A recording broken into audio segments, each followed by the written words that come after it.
Hello. Hello गुरुजी, कहाँ लागी? हाँ, नमस्ते नमस्ते नमस्ते, बोलिए बोलिए। गुरुजी, मैं से बोल रहा हूँ। हाँ हाँ हाँ। सर, मैं आपको 22-24 मार्च के लगभग फोन किया था पहली बार। हाँ हाँ हाँ हाँ। तो आपने वीडियो मेरे व्हाट्सएप में भेजा था। हम्म।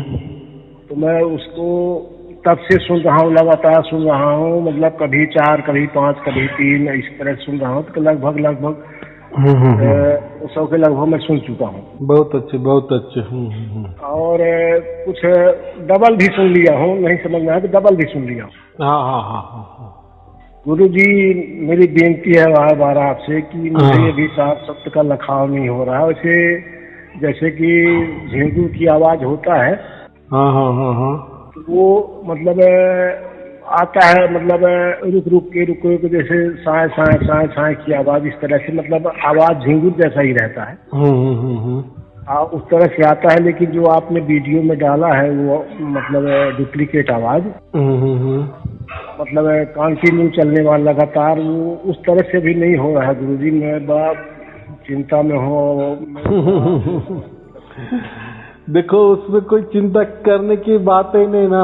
देखो, ऐसा है, जब आपने एक क्षण के लिए भी वो आवाज सुनी ना, या उसी मार्ग पे चले ना, तो ये बहुत खुशी की बात है। ऐसा समझो, आप अभी ट्रैवल में हो, बस में बैठे हो, अभी दिल्ली थोड़ी दूर है लेकिन आने वाली है, अभी बैठे तो है ना, कंफर्म है ना टिकट आपका। तो कोई चिंता की बात नहीं होती। और मैंने क्या कहा है, अभी उसके बारे में चिंता ही नहीं करनी कि वो धुन आ रही है या नहीं आ रही है, कैसी आ रही है, इन्होंने डाली है वैसे उसकी तरफ से तो नहीं बज रही है। तो वो तो मैंने डुप्लीकेट डाली। वो क्यों डाली है कि एक ताल, एक रस, एक लय, एक सुर में अखंडित निरंतर ध्वनि कैसी होती है, कैसा होता है, इसका वो उदाहरण दे दिए हैं। लोगों को समझता नहीं ना, ऐसा कैसा क्या ध्वनि, कोई भी शब्द हो, कोई भी ध्वनि हो या बांसुरी हो, शंख हो, वो तो खंडित ही होते हैं, निरंतर नहीं होते। तो मैंने एक ऐसा बनाने का एक प्रयास किया। हाँ, उसमें नहीं जाना कि वैसे की वैसे आएगी। वो तो अंदर वाला मामला है ना हमारा, यानी प्राइवेट मामला इसको बोलना, अंदर वाला नहीं, प्राइवेट मामला है। हर इसको अलग अलग भी वो धुन सुनाई देती है। लेकिन ये धुन में क्या है, फिर वो कैसी भी धुन हो, देखो अभी कोई भी एक आधी वस्तु है ना, उसको 10 लोगों को अगर दिखाए ना, उसको अलग अलग ही दिखेगी ना। जैसा ग्लास का पानी का पेला है, ग्लास है, हमने उसको आधा पानी से भर दिया है, बराबर, कांच का ग्लास है और रख दिए। 10 लोगों को बोले तो अलग अलग ही राय देगा। कोई बोला वो आधा भरा है, कोई बोलेगा आधा खाली है, तो कोई बोलेगा ये कांच का ग्लास है, बराबर, तो कोई बोलेगा नहीं ये टेबल के ऊपर रखा है, कोई बोलेगा नहीं ये कांच तो बहुत सुंदर है, बहुत जैसा हीरे जैसा कांच लग रहे हैं। तो यानी हर 10 लोग 10 प्रकार की बातें, बराबर। तो ऐसा ही होता है, वो वस्तु तो एक ही होती है, लेकिन उसको बोलने की ढंग, सोचने की ढंग, कल्पना करने की ढंग वो अलग अलग होती है। फिर हमको लगता है यार वो आदमी ने तो वैसा कहा, वो तो मुझे तो नहीं हो रहा है वैसा, ऐसा नहीं कुछ। हमें इतना ही करना है। सार शब्द का मतलब इतना ही होता है कि वो जागृति में जो भी आवाज आती है, जो अखंडित निरंतर चलती है, बराबर, उसके लिए कोई ध्यान करना नहीं पड़ता, कहीं ध्यान टिकाना नहीं करना पड़ता, कोई मन नहीं लगाना पड़ता। हम काम भी करते हैं और वो ध्वनि भी सुनाई देती है। उसको ही सहज समाधि कबीर साहब ने कही है, सहज योग कहा है। सहज माने क्या, वो तो हमारे कुछ कष्ट से तो नहीं हो रही ना, और वो भी हो रहे तो परमात्मा की आवाज है ना, और परमात्मा तो हमारा बाप है, बराबर। अभी वो उसके मर्जी से आता है, कभी नहीं आता है, वो तो उसकी मर्जी, बराबर ना। नहीं तो भी हमने लाखों अब्जों बरस बगैर परमात्मा के भटके ना। हाँ, तो उस टाइम तो हमें परमात्मा की याद नहीं है। अभी तो हमें समझ में आ गया, या हमारा भाग्य हो गया, इसलिए अभी हमको बाप की तड़प लग गई। तो अभी जब तड़प लगती है ना, बस उसी क्षण से आया, ऐसा समझो कि बस हमारा बेड़ा पार हो गया। तो ऐसा है कि कोई चिंता की बात करनी नहीं। अब एक काम करो, वो ध्वनि कैसी आ रही है, नहीं आ रही है, समझ में आ रही है, नहीं आ रही है, वो छोड़ ही दो। एक ही काम करो, जितने बचे हुए वीडियो है ना वो देखते चलो। जैसे नए वाले तो वीडियो रोज आता है, बराबर, और फिर जो आपके बाकी है ना वो भी देख लो। जब देखो वो ध्वनि कब हमें आता है, जब हमारा मस्तिष्क में जो हमने भरा कचरा है ना, जैसे हमने 5-25 गुरु किए हैं, फिर उसने उन्होंने कि कोई ज्ञान दिए है, कोई साधना बताए है, कोई मंत्र दिए, तंत्र दिए, या हमारी भक्ति समझो, या उनकी तरफ से कोई अलग आशीर्वाद समझो, या अलग जो भी है, या कोई हम धर्म ग्रंथ पढ़ते हैं, या कोई ऐसे प्रवचन सुनते हैं, यहाँ वहाँ से सुनते हैं, या इसके उसके जरिए से सुनते हैं, या समझाने की कोशिश करते हैं, समझ लेने की कोशिश करते हैं, तो ये बहुत सारा हमारे मस्तिष्क में क्या हुआ है, एक ये हो गया, खिचड़ी हो गई है, बराबर। और परमात्मा इसमें सब कुछ नहीं है। ये जो प्रकृति में जितने भी धर्म है, धर्म ग्रंथ है, पंथ है, गुरु गद्दियाँ है, या बड़ी बड़ी आध्यात्मिक संस्था है, या ऐसा समझे, या शरीर या मन, ये इसमें या प्रकृति में परमात्मा नहीं है। ये तो कबीर साहब ने बताया ना, उन्होंने क्या कहा, मैंने 33 अरब ज्ञान बखाए लेकिन सारे शब्द छुपाए। इसका मतलब क्या है कि ये ज्ञान में नहीं है। और आजकल तो सभी ज्ञान ही बटोरने लग रहे हैं ना। और देखो जो भी ज्ञान देता है ना किसी के बारे में भी, आध्यात्मिक वाला तो फिर तो बात ही अलग है, सब लोग उसके पीछे लग जाते हैं। अरे क्या ज्ञान देता है, अरे क्या बारीक बारीक बातें बताता है, अरे बाप रे, ऐसा हमने कभी नहीं सुना, मेरे गुरु से मुख से भी नहीं सुना, इन्होंने इतना बारीक बारीक बताया। यानी लोग क्या कह जाते हैं, पिघल जाते हैं, ज्ञान के इसमें ही पिघल जाते हैं। लेकिन ज्ञान चाटना है क्या, मैंने आपको जलेबी कर दी, बराबर, तो सचमुच में आपका पेट भरेगा क्या, आप वो स्वाद ले सकते हैं क्या? आप बस कल्पना करें। ये वैसा ही ये जो ज्ञान है ना, ये ज्ञान तो बहुत सारा है। आज तो इंटरनेट का युग है, आप गूगल में सर्च करेंगे ना, जो भी चाहे, जैसा भी चाहे, जिस भाषा में चाहे, ज्ञान ही ज्ञान आ जाएगा, और सचमुच वाला सच्चा ज्ञान आ जाएगा। लेकिन वो ज्ञान करने से क्या करना है, क्या करना है हमें? आत्मा ऐसा होता है, परमात्मा ऐसा होता है, जीव ऐसा होता है, शरीर ऐसा होता है, मन ऐसा होता है। ये ज्ञान हमने बहुत जनों से प्राप्त किए, किससे प्राप्त नहीं किए। और हर पंडाल में ज्ञान की ही चर्चा होती है ना, ज्ञान की ही चर्चा होती है। गुरु के पास गए, वो भी ज्ञान बटोरता है, बराबर। कोई मंत्र तंत्र देता है या बोलता है जाओ परमात्मा प्राप्त कर, जाओ ध्यान में बैठो, ध्यान ऐसा टिकाओ, ये करो, यानी वो मन को ही काम को लगाता है। मन का काम होता है ध्यान करना, शरीर का उसके लिए शरीर लेके जाना पड़ता है, कोई कल्पना करनी पड़ती है, कोई विचार करने पड़ते हैं आत्मा के बारे, परमात्मा के बारे में। लेकिन ये इससे कुछ भी नहीं होता है। जब तक प्रैक्टिकली हमको नहीं मिलता ना, तब तक ये ज्ञान से कोई ये नहीं होने वाला है। जैसे समझो एक आधा आदमी अमेरिका में गया है, जाके आया है, और हमको अमेरिका के बारे में इतनी बारीक बारीक बातें बता रहा है कि अमेरिका कैसी तैयार हुई, उसका जन्म कैसा हुआ, अभी कौन कर राज कर रहे, इसके पहले क्या क्या हुआ, बहुत बताया। हम क्या कहेंगे, वाह वाह वाह वाह, क्या बारीक बारीक बातें बताए, बाप रे, उनकी चाल चलन भाषा, बराबर, इनका उच्चार, उनका रहन सहन, उनका खान पान, उनकी फैशन, सब बारीक उसने बता दिए। लेकिन क्या फायदा आपको? क्यों फायदा है उससे? फायदा कब? जब आपको कोई डायरेक्ट अमेरिका में ही लेके गया, बराबर। फिर ये ज्ञान की कोई क्या जरूरत है? वह कोई पूछने वाला है कि भाई साहब आप तो अमेरिका घूम रहे हो, लेकिन आपको मालूम है एक कप तैयार हो गई? कोई पूछने वाला है उस वक्त आपको? तो ऐसा ही है, कबीर साहब ने इसको सब ये कर दिए है, डिलीट करो, ये ज्ञान बिन छोड़ बातें, डायरेक्ट परमात्मा दे दिए है। हाँ, तो हमारा कैसा है, हमारे समझा ऐसे इतने पीढ़ी ज्ञान में ही गई, बराबर। पहले के जमाने ज्ञान के लिए कोई सत्संग होता था ना, लोग ऐसे पैसे जमा करते थे, कोई गाड़ी ठहरे थे, फिर गुरु के आश्रम में गाड़ी लेके जाते थे, अपना जो दिन भी जो भी सर्विस का जो भी 2-4 छुट्टे भी डाल देते थे, वो भी खर्चा, बराबर, गाड़ी वालों का भी खर्चा, फिर वहाँ रहना सहने का खर्चा, फिर वहाँ गुरु दक्षिणा भी देनी पड़ती, वो भी बात अलग। यानी खर्चा ही खर्चा होता था। किस लिए? बोले सत्संग हो रहा है, बहुत बढ़िया हो रहा है, महाराज जी सत्संग करने वाले हैं। अरे क्या करने वाले महाराज सत्संग, क्या बातें बताने वाले, यही बातें ना, ये ऐसा है वैसा है, बारीक बारीक बातें बताते बस। क्योंकि पहले के जमाने में उसके सिवा कोई चारा नहीं था, बराबर। आज जैसा इंटरनेट का युग आ गया, तो आज हम एक उंगली दबाए, जो भी मालूमात चाहिए वो सब फटाक से आ जाती है, उसकी विरुद्ध वाली भी मालूमात आ जाती है, सत्य भी बातें आ जाती है और सत्य वाली भी बातें आ जाती है, और कंपैरिजन हो जाता है। अभी कौन क्या क्या दे रहा है वो भी सब समझता है। पहले के जमाने ये बातें नहीं होती थी। और इसका ही फायदा फिर ये गुरु लोगों ने उठाया और ज्ञान के नाम पर ही लोगों को बुलाते गए, और इतना बढ़िया बढ़िया बातें बताते थे, इतना बढ़िया कि ये ग्रंथ में ये परमात्मा के बारे में ऐसा कहा है, कबीर साहब के बारे में ऐसा कहा है, इसमें वो कहा है। तो मैं क्या बोला, ये इतने धर्म ग्रंथ भी पकड़े, सब धर्म ग्रंथ की बारीक बारीक बातें, उससे क्या आपको मिला था किसी को परमात्मा? चलो वो भी जाने दो। बहुत सारे कोई लोग 20-20, 30-30 बरस से कर रहे, ये ज्ञान ही ले रहे, ज्ञान ही ले रहे, किसी को प्राप्त हो गया? नहीं प्राप्त हुआ।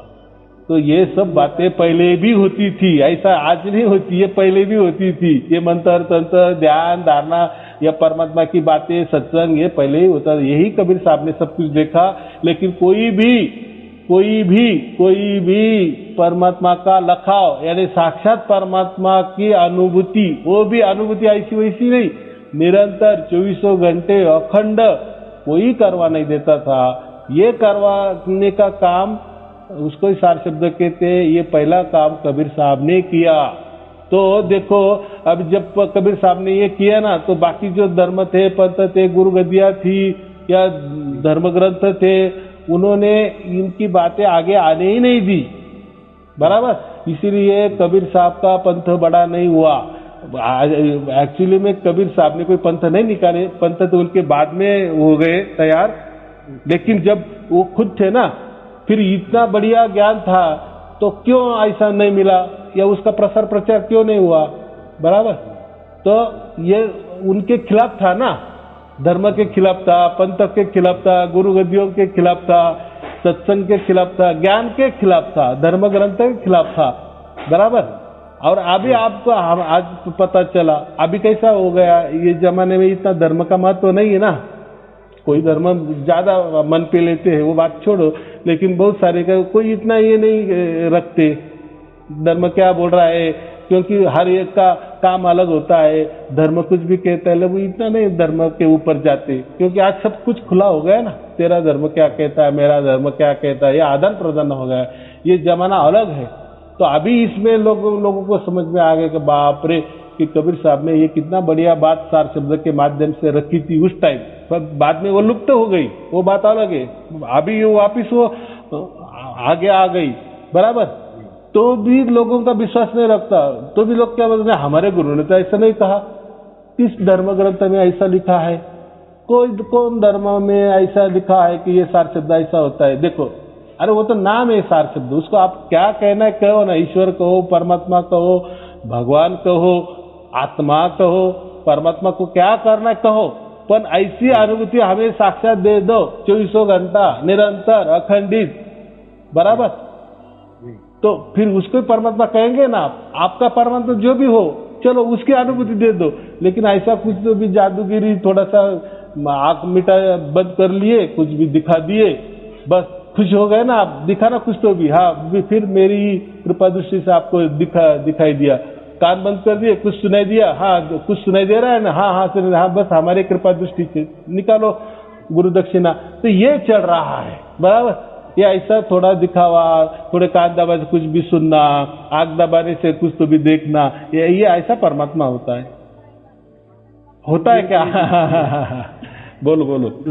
ये है कि जो आप बोले हैं वीडियो में कि मतलब जो पहले आप किसी गुरु से मंत्र लिए हो, तो जब तक सार शब्द की प्राप्ति न हो तब तक आप उसको जपते रहना, करते रहना। एकदम बराबर, एकदम बराबर। तो मैं मतलब ब्यास में जो हमारा संघ है, तो वहाँ से मैं मंत्र लिया हूँ 1994। तो वो 5 नाम दिए थे, और वो बताए भी थे कि मतलब इस तरह से आपको करना है, ध्यान करना है, चढ़ाई होगी ऐसे ऐसे करके, फिर मतलब 4 का तो जब आप पहुंचोगे अपने परिश्रम से तो उसके आगे फिर मैं आपको ले जाऊंगा सतलोक। हाँ हाँ हाँ, वो सतलोक तक की मतलब बात की, सचखंड तक की बातें की वहाँ मैं ले जाऊंगा आपको। आप वहाँ तक पहुँचो। हाँ हाँ हाँ।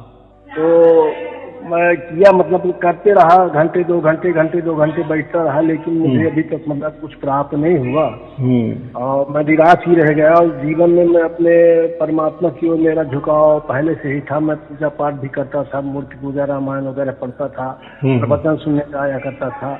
मतलब मैं इस काम में मेरी ज्यादा रुचि रहती थी।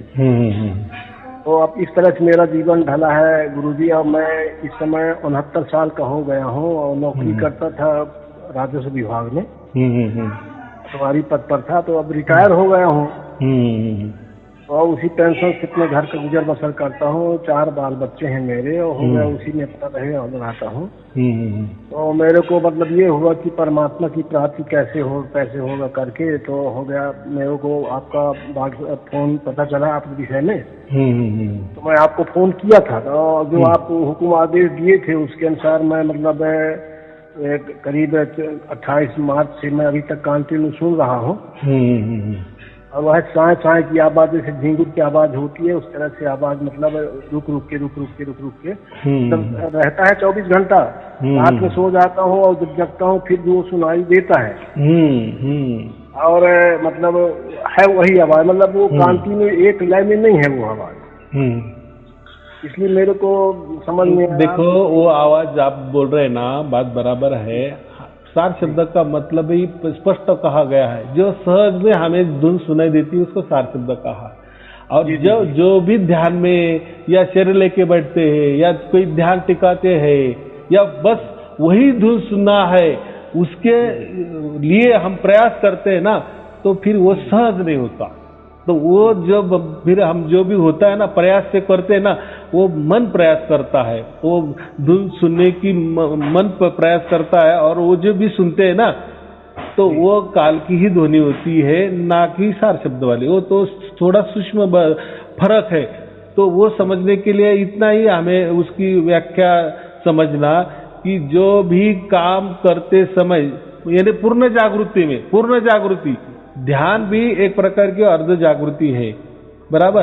तो पूर्ण जागृति में जो भी धुन सुनाई देती है उसको सार शब्द वाले कहती है। फिर वो थोड़ी देर आए ना आए, लेकिन बाद में जैसे वो आने लगती है ना, जैसा हमारा कचरा हट जाता है ना मस्तिष्क में वाला, तो वो पूरी तरह से फिर उसका वो जो अमृत वर्षा है वो नित्य बरसने लगती है। वो जो परमात्मा का ऊर्जा का स्रोत है ना वो नित्य चलने लगता है। नित्य माने अखंडित, निरंतर वो आता है ना। देखो हजारों लाखों लोगों का आ रहा है उसका अनुभव, ऐसा नहीं आप भी कोई अलग नहीं है। तो सबको पहले ऐसी दिक्कत आती ही है, नहीं आती ऐसा नहीं है, क्योंकि हमने इसके पहले वो देखो आप भी मेरे वीडियो देखने शुरू किए 2-4 महीने से, लेकिन इसके पहले की पूर्व जीवन आपने बहुत सारा किया ना, आपने बताया ना। तो क्या है वो देखो, वो संस्था की भी चूक नहीं है, कोई धर्म की भी चूक नहीं है, कोई पंथ की भी चूक नहीं होती। पहले के जमाने में सिर्फ ज्ञान के ही बातों को ज्यादा लोग महत्व देते थे। हाँ, ये जो ज्यादा जो भी आत्मा परमात्मा की बात करता था ना, बातें में उसको हम ज्ञान बोलते हैं, ये करता था ना, तो वही धर्म या वही पंथ श्रेष्ठ या वही गुरु गद्दी श्रेष्ठ, क्योंकि उसने बहुत बारीक बातें बताई, बराबर। इसी से लोग फिदा हो जाते थे। हाँ, बस जैसे सिनेमा में हम कोई हीरोइन देखते हैं ना, बस उसी से पैसा वसूल होता है, हम जैसे कहते थे ना, ये बात होती है।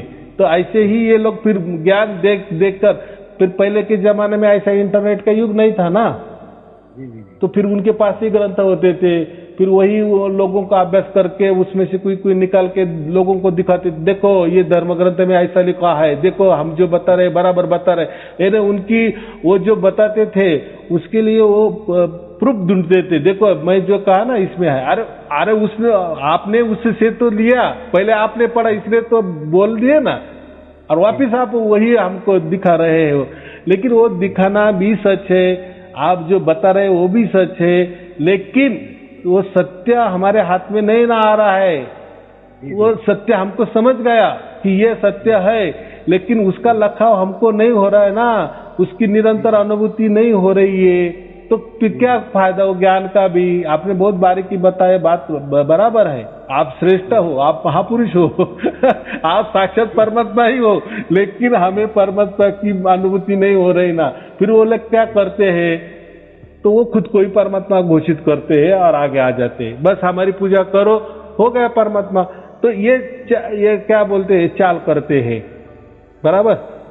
तो इसमें लोग फंस जाते हैं, बराबर। ये होता था इसके पहले, लेकिन अभी तो घोर कलयुग है, लोग तो ऐसे गुरु लोगों पर भी भरोसा नहीं रखते। और मैं जो भी कह रहा हूँ ना, ये शुद्धतम परमात्मा की बातें करता हूँ, और जो शुद्धतम ज्ञान कबीर साहब ने दिया है, वो मैं ज्ञान नहीं, मुझे जो उन्होंने दिया है प्रैक्टिकली भी दिया है, वही प्रैक्टिकली भी बताता हूँ। इसलिए मुझे कोई दोहे का ज्ञान नहीं, मुझे कोई श्लोक का ज्ञान नहीं है, मुझे कोई साख्या भी नहीं आती, या कबीर साहब ने जितने भी ग्रंथ लिखे वो भी मुझे मालूम नहीं है। लेकिन मुझे जो कबीर साहब ने वो डायरेक्ट दिया, ये बात हुई। उल्टा मैं वो जो डायरेक्ट दिया उसको वो कैसा दिया उसका वर्णन करता हूँ और वो प्रवचन बन जाते हैं, ये बातें होती है। लेकिन वो दूसरों ने क्या किया, वो धर्म ग्रंथ का अभ्यास किया, साख्या का अभ्यास किया, बराबर। उसमें वो धर्म ग्रंथ उन्होंने अभ्यास करके लोगों को ज्ञान बटोरा, बस ज्ञान बटोरा, उन्होंने माहिती दी, बड़ी बारीक बारीक माहिती दी, और लोग वो भी खुश हो जाते थे। इनको लोग क्या समझते, ये अगर इतना बड़ा माहिती दे रहा है ना, इसका मतलब तो मुझे ये कहना है कि वो जो बोलते हैं ना कि हम आपको लेके जाएंगे, उतना ही मुझे बताओ किसको लेके गए। अरे भाई साहब, आप ही गए नहीं हो तो क्यों ऐसा बताते हो किसी को, कोई भी हो, बराबर कि नहीं। मुझे भी मैं तो इतना कबीर साहब का बोलता हूँ, तो कुछ लोग बोलते आपका तो इतना करते तो हमको लेके चलो, मैं नहीं बोलता ऐसा। मुझे भी कोई कबीर साहब ने नहीं बताया है कि मुझे जो प्रैक्टिकल में परमात्मा वो वहां से आकर हमारे अगर हाथ में आया है तो हमें जाकर क्या करना है वहां। बात बराबर कि नहीं। परमात्मा हमारे लिए उतर आया नहीं यहाँ, बस, और हमको विश्वास हो गया ना, बस यही। अगर आपको विश्वास नहीं तो आप जाते रहो, धर्म ग्रंथ ढूंढते रहो, सुनते रहो प्रवचन, ज्ञान पे ज्ञान बटरते रहो, ज्ञान पे ज्ञान बटरते रहो, ज्ञान पे ज्ञान करते रहो। ये बात है, ये लोगों को नहीं समझ में आ रहा, लेकिन अभी आएगा। और देखो, मेरा तो कोई धर्म नहीं, पंथ नहीं, कोई गुरु गद्दी नहीं है, मेरे पास लोग आए ना आए मुझे क्या है, मैं क्या कहूँ। इसलिए कहता हूँ कि पहले जानो फिर मानो। इसलिए मैं किसी का नाम नहीं पूछता, तुम कहाँ से बोल रहे हो, कुछ लेना देना नहीं, आपका मोबाइल नंबर क्या है, या तो क्या करना है आपको। अगर कोई परमात्मा का कोई हुआ ही नहीं है, अगर मैं भी उनके जैसा ज्ञान बटोरने लगा, ज्ञान की बातें बड़ी बड़ी करने लगा, नहीं नहीं नहीं उन्होंने ये कहा, ये गलत कहा, ये ऐसा होना चाहिए, अरे 3 और 2 5 नहीं होते, अरे 2 और 3 5 होते हैं, वो क्या बताता है, उसको क्या मालूम है। अरे 4 और 1 5 होते हैं, उसको क्या मालूम है, वो बोलता है 3 और 2 5 होते हैं। आपको वो मूर्ख में निकाल रहा है, आप भ्रमित कर रहा है। ये फिर उसमें और मेरे में क्या फर्क होगा। ये ज्ञान चर्चा करने से कोई परमात्मा मिलने वाला है? ये लड़ाई झगड़े से परमात्मा मिलने वाला? और किसी को मिला क्या? समझे, किसी को बहुत सारा ज्ञान है, बहुत बारीक बारीक ज्ञान है, और सच्चा ज्ञान है उसका, झूठ हम नहीं बोलते। लेकिन क्या उससे क्या होने वाला है, ऐसा मैं बोल रहा है। मैं ये पहले से कहा ना कि जलेबी करके थोड़ी हमारा पेट भरने वाला है या जलेबी मिलने वाली है। तो मेरा कैसा है, पहला परमात्मा ही दे देते हैं, फिर उसमें लगे रहो, कैसा लगाना है, फिर वो आप उसको आत्मा के धुन को, परमात्मा की धुन को, ईश्वर की धुन को क्या कहना है करो। लेकिन आपको परमात्मा जैसा शब्द स्वरूप है वैसा आपको मैंने हाथ में दे दिया, शब्द स्वरूप परमात्मा प्राप्त होगा। बाकी ने बहुत सारे अलग अलग स्वरूप बताए भी है, लेकिन दिखाए नहीं किसने, ये बात बताइए, उसका अनुभूति नहीं करवा दी। ऐसा छोटी मोटी जादूगिरी नहीं, कोई साक्षात्कार चमत्कार जैसा होता है ना जादूगिरी क्षण भर के लिए, वो क्या करना, वो तो कुछ भी होता है, वो तो सपने में भी हम कुछ कुछ देखते हैं, उसका मतलब क्या है। परमात्मा ऐसा थोड़ी होता है, अरे वो शाश्वत है। शाश्वत माने क्या, पहले ऐसा ही था, आज भी ऐसा है, आगे भी ऐसा रहेगा, आदि अनादि से वैसा ही है, अनंत काल से वैसा है, और वो नित्य है, निरंतर है, अखंडित है। तो वैसे का वैसा हमको भी समझ में आना चाहिए ना।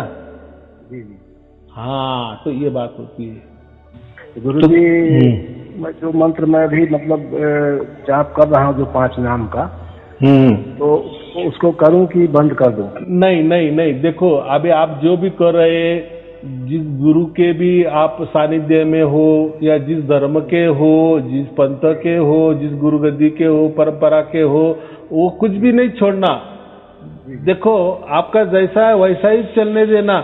ये ऐसा समझो साइड बाय साइड, जब ऐसा कोई आप व्यवसाय करते हैं ना, अरे मैं नौकरी भी करता हूँ और साइड बाय साइड ये थोड़ा व्यवसाय भी कर लेता हूँ, व्यापार भी कर लेता हूँ, तो ऐसा ये समझना बराबर। ये साइड बाय साइड समझो आपने आप कोई नौकरी कर रहे हो बराबर, आपको तनख्वाह मिल रही है 50,000 रुपए महीने की बराबर, और आपने घर बैठे बैठे यानी नौकरी भी कर रहे हैं और कोई व्यवसाय भी शुरू किया, व्यापार भी शुरू किया, बचा जो टाइम होता है ना आपका सर्विस छोड़ के, तो हो गया क्या, आगे जाके आपको उसमें ज्यादा पैसा मिलने लगा।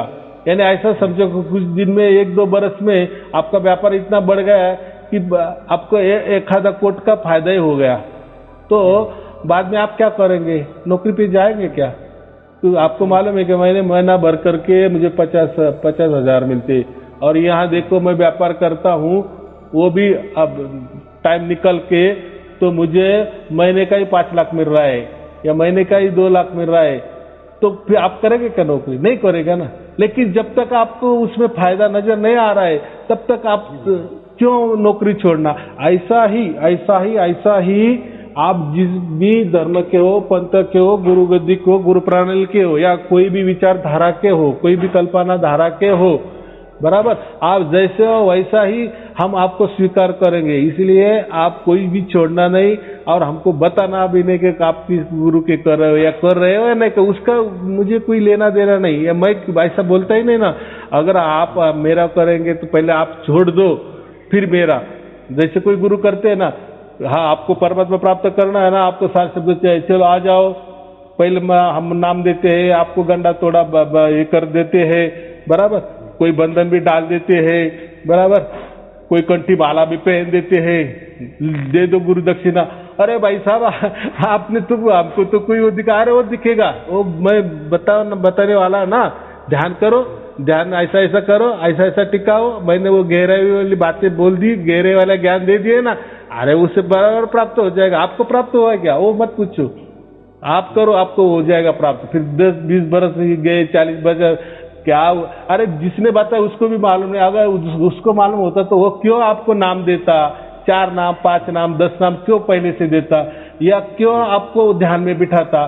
इससे समझता है ना कि उसके पास कुछ नहीं है बराबर, या वो खुद की पूजा करवा लेता है, उसी से समझ जाना चाहिए ना कि अरे इसके पास कोई परमात्मा दिखाने वाली चीज नहीं, इसलिए तो ये खुद को ही आगे कर रहा है। यानी ये कुछ ये दिमाग लगाने वाली बात है, समझने वाली बात है। तो लेकिन मेरे यहाँ ऐसा कुछ नहीं है। आप जो भी कर रहे हैं, जिसको भी बज रहे हैं, वो अच्छे बज रहे हैं या बुरे बज रहे हैं, या आप अज्ञान से बज रहे हैं या ज्ञान से बज रहे हैं, उससे मुझे कुछ लेना देना नहीं। जब तक आपको ये परमात्मा, हमारा असली में कबीर साहब का जो सार शब्द है, परमात्मा साहब का समझो परमात्मा है, जब तक वो वैसा प्राप्त नहीं होता तब तक कुछ छोड़ना नहीं बराबर। हाँ, अगर प्राप्त हुआ ना तो भी फिर आपका मन, अगर आपको क्या लगता है, विश्वास बैठता है नहीं बैठता है बराबर, अगर आपका पूरा विश्वास बैठा तभी मैं गुरु दक्षिणा लेता हूं, तब तक मैं किसी की गुरु दक्षिणा भी नहीं स्वीकार करता बराबर। क्योंकि आपका अगर आपके मन के मुताबिक आपको प्राप्त ही नहीं हुआ तो वो गुरु दक्षिणा भी कुछ काम की नहीं, वो लागू भी नहीं पड़ती, आपके जीवन में भी नहीं लागू पड़ेगी, मेरे जीवन में भी नहीं लागू पड़ेगी। तो ये सब अंधा विश्वास है बराबर। तो इसलिए पहले जानो फिर मानो। आया अभी आपका सवाल का जवाब? गुरु जी, जब मैं बैठता हूँ ना ध्यान में, बाबा जी के ध्यान जो पहले वाला मंत्र लिया हूँ ना, हाँ, उसमें बैठता हूँ तो मेरा ध्यान मतलब उतना जमता नहीं है अब, क्योंकि मैं सार शब्द को सुनने जो मेरे को आवाज मिलता है, मैं उसी में मेरा मन लगा रहता है, ज्यादा ध्यान नहीं लगता मेरा उसमें पूजा पाठ में। ये जरूर है कि मतलब दिन भर में कहीं इधर उधर बात करो तो जो 5 नाम मेरे को दिए हैं तो वो नाम मेरे ऑटोमेटिक मतलब ऐसे वही चलता रहता है। हाँ देखो बराबर है ना, मैंने क्या कहा, ये धुन परमात्मा की स्वयं से, उसकी ओर से जब जागृति में आपको प्राप्त हो जाएगी ना, फिर धीरे धीरे उसका दायरा बढ़ता जाएगा। या ऐसा समझो, जागृति में आपको धुन सुनाई देने लगी ना, फिर 1 मिनट के लिए भी आ गई ना, फिर देखो, फिर उसका दायरा बार बार बढ़ता बढ़ता जाता है। थोड़ा दिन ज्यादा लगेगा, लेकिन फिर बढ़ता है। लेकिन वो जो क्षण है ना, जागृति में जब आप वो धुन सुनेंगे ना, बस उसी क्षण आप लिख के रखना कि बस मुझे सारे शब्द की प्राप्ति हुई। ये मैं बोल रहा हूँ।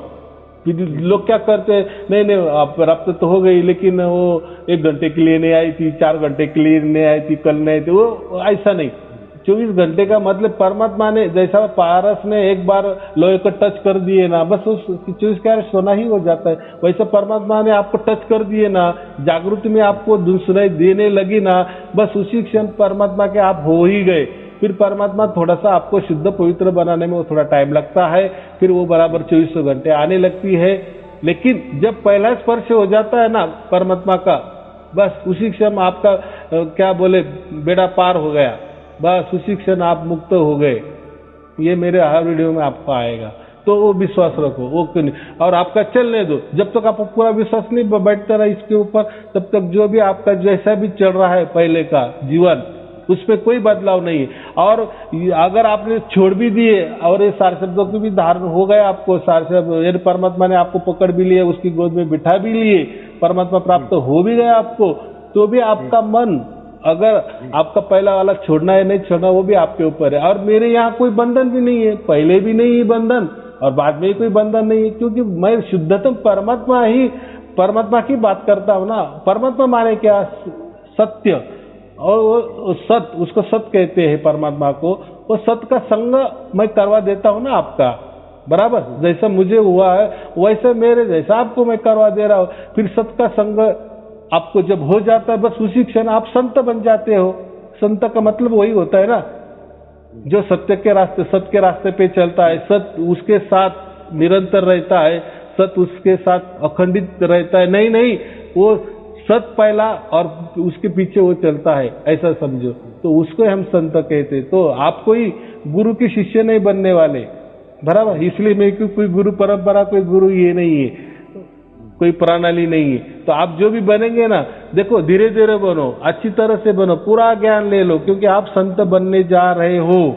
और संत का पहली बात है, उसको एक टाइम आपको ज्ञान भी नहीं आया ना बटोरने, कुछ दूसरों को बोलना भी नहीं आया ना, क्या करना है बोलने से। आजकल कोई बोलने की भी जरूरत नहीं। आज गूगल में जाओ, बहुत सारा ज्ञान खचाखच भरा है, बराबर।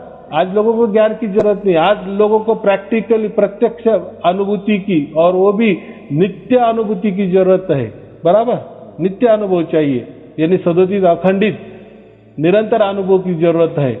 और वो अनुभूति नहीं, वो और उसकी साक्षी हम होते हैं ना, तो हमें तो समझता है कि नहीं, यानी हमने इतने गुरु किए, हम इतनी बड़ी बड़ी संस्था में गए, इतना ज्ञान, तो हमको ये भी नहीं समझता कि परमात्मा का संग हो रहा है कि नहीं हो रहा है। वो तो समझता है ना, क्योंकि हमने बारीक बारीक बातें हमने पहले ही सीखी है। ऐसी बात है। गुरु जी एक निवेदन और है, हाँ, कि हमारे यहाँ जो है तो संग चलता है, वहीं पर मतलब सत्संग होता है, हर संडे सत्संग होता है। लेकिन जब से ये कोरोना काल शुरू हुआ तब से सत्संग बंद हो गया है। तो जब सत्संग शुरू होगा तो हम लोग वहाँ सेवा भी करते थे। तो क्या उसमें हम सत्संग में और सेवा में क्या जा सकते हैं क्या? देखो, मैंने अभी कहा कुछ भी बंद नहीं करने का, जब विश्वास ही आपके अंदर उतर जाएगा ना। इसलिए कबीर साहब को क्या कहा है, विश्वास कहा है ना, मैं हूँ विश्वास में, बराबर। जब आपके अंदर विश्वास ही पूरा उतर जाएगा ना, तो फिर आप तय करो, ऐसा मैं कह रहा हूँ। और समझो आपको सार शब्द की प्राप्ति हो गई और आप वो भी कर रहे, तो कोई गलत नहीं ना। लेकिन गलत क्यों हो जाता है, क्योंकि आपको अभी मालूम हो गया है कि परमात्मा उसकी ओर से प्राप्त होता है। और वो सत्संग में क्या करते हैं, हमको कराने को करते हैं ना, कि आप करो प्राप्त, यानी आप मंत्र जप करो, आप ध्यान में बैठो, आप कान दबाओ, आप आंख दबाओ, आप शरीर लेके बैठो, तो वो आपकी ओर से होता है, ना कि परमात्मा की ओर से। लेकिन अगर हमको ये तो पता चला है कि अरे ये तो हमसे और हमारे ओर से कुछ नहीं होता, वो सब परमात्मा की ओर से ही होता है, सब परमात्मा की मर्जी से ही वो हमें प्राप्त करता है, हमारे मर्जी से नहीं होता। ये जब बात चलेगी तो आप वो काम नहीं करेंगे ना, वो झूठा काम होगा ना आपके इसमें, आपके विचारों से कि अरे हाँ ये गलत काम। तो इसलिए मैं कह रहा, जब आपको विश्वास हो जाएगा ना पूरा, तब आप समझना कि मुझे सत का संग करना है या कि असत का संग करना है। अब मेरे ट्यूनिंग आपको समझ में आया होगा, लेकिन वो आपकी ओर से होने दो। गुरु जी, मेरे को एक ही ईश्वर में विश्वास है, ये मतलब एक ही मेरे को चाहिए, और जो सबसे ऊंचा है, सबसे बड़ा है, और जो सब का रचयिता है, मेरे को केवल उसी के ऊपर विश्वास है। और बाकी मैं दो की पूजा नहीं करना, एक की पूजा करना चाहता हूँ। एक ही मेरे सब कुछ है, वही मेरे पिता, वही मेरी माता, वही मेरे पति, वही मेरे स्वामी, सब कुछ मैं उसी को मानता हूँ। एकदम बात बराबर है। देखो मैं यही कह रहा हूँ ना, जैसे आप स्कूल में जा रहे हो, बराबर, आपकी अभी 10वीं भी हो गई तो अभी आप स्कूल छोड़ना चाहिए ना, बराबर। आप अच्छी तरह से पास भी हो गए तो आप कॉलेज में जाना चाहिए, लेकिन आप बोल रहे हैं कि नहीं वो स्कूल बहुत अच्छा है, वो मेरे घर के एकदम नजदीक है, वो जो टीचर लोग है ना सिखाने वाले, वो हमारे एकदम घर का वो हमारा रिश्ता है, वो बहुत हमारा बहुत एक में विश्वास हो गया है, कैसा हम स्कूल छोड़ेंगे? तो ये क्या हो गया, वो आपका अज्ञान हो गया ना। जी जी जी। हाँ, तो परमात्मा ने तो आपको राह दी ना, परमात्मा ने तो इतना कृपा दृष्टि कर दी ना, कम से कम आपको पास किया अच्छा का, वो आपको स्कूल में ही बैठने के लिए नहीं दिए ना, उसको आपको तो नापास तो नहीं किए ना, आपको पास किए अच्छी तरह से, तो आपको कॉलेज जाना ही पड़ेगा। ऐसे में तो ये ऐसा स्टेप समझो कि अभी ये जो आप काम कर रहे हैं ना, ये पीएचडी वाला काम कर रहे हैं, इसीलिए यहाँ कोई स्कूल नहीं है या कोई कॉलेज नहीं है। मैं जो कहता हूँ ना, मेरा कोई धर्म नहीं, पंथ नहीं, कोई गुरु गद्दी नहीं है, ये इसी हिसाब से। जी जी। हाँ गुरु जी, एक निवेदन और है मेरा। ये कि मैं अब क्या बताऊँ आपसे, कहने में मेरे को शर्म लगता है। मैं तम्बाकू सुपारी खाता हूँ, ये मेरे को थोड़ा अच्छा नहीं लगता बात कर। नहीं कहीं नहीं, कुछ नहीं। देखो, जब आपके अंदर स्वयं परमात्मा उतर जाते हैं ना, जागृति में, जब सार शब्द की आपको प्राप्ति हो जाती है ना, जागृति में जब परमात्मा ही आपका पूरा शरीर उसके हाथों में लेता है, आपका मन उसके हाथों में लेता है, माने उसके नजर निगरानी के अंदर आपका शरीर काम करेगा, मन काम करेगा, फिर उसी वक्त आपकी जो भी आदतें है वो ऑटोमेटिक छूटती जाएगी। वो चिंता मत करो, आप छोड़ने की कोशिश मत करो। छोड़ने की कोशिश की तो बहुत अच्छी बात है, लेकिन नहीं छूटते जा रहे ना, फिर परमात्मा के ऊपर भरोसा रखो, वो बराबर छोड़ेंगे। अरे परमात्मा इतना बड़ा सब कुछ चलाता है, तो ये आपकी आदत तो कुछ नहीं है वो, लेकिन वो भी चमत्कार देखो ना, बराबर आप भी बोलेंगे अरे कैसा क्या मालूम, लेकिन छूट गई। हाँ, ये तो देखो, फिर सार शब्द अगर ये भी नहीं करता, छोटी छोटी बात भी अगर हमारे काम में नहीं आ रहा है, तो फिर वो सार शब्द लेकर भी क्या करना, वो परमात्मा प्राप्त करके भी क्या करना। फिर हमारा तो अच्छा था, चलो ज्ञान बटोरते जाओ, लोगों को भी देते जाओ, हम भी लेते जाओ, लोगों को भी देते जाओ। तो ऐसा नहीं, कोई डरने की चिंता की बात नहीं, यहाँ कोई बंधन नहीं है, जो भी आपका चल रहा है वैसा ही चलने दो।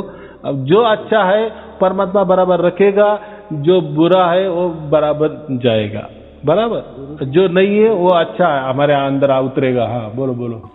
गुरु जी, लास्ट मेरी विनती है। हाँ। मेरे 4 बच्चे हैं, तो 2 बच्चे तो अलग हो चुके हैं, 2 बच्चे मेरे साथ में रहते हैं।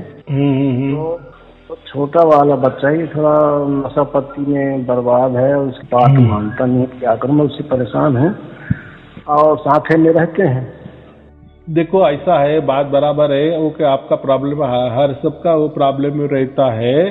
तो हम ये क्या है, देखो हर एक जो है ना, हर एक आदमी जो जन्म लेता है ना, वो अकेला जन्म लेता है और गुजरता भी अकेला ही गुजरता है। तो इसका मतलब ही ऐसा होता है कि जो भी आदमी जन्म लेता है ना, तो साथ में उसका भाग्य लाता है, ये नहीं उसको हम प्रारब्ध कहते।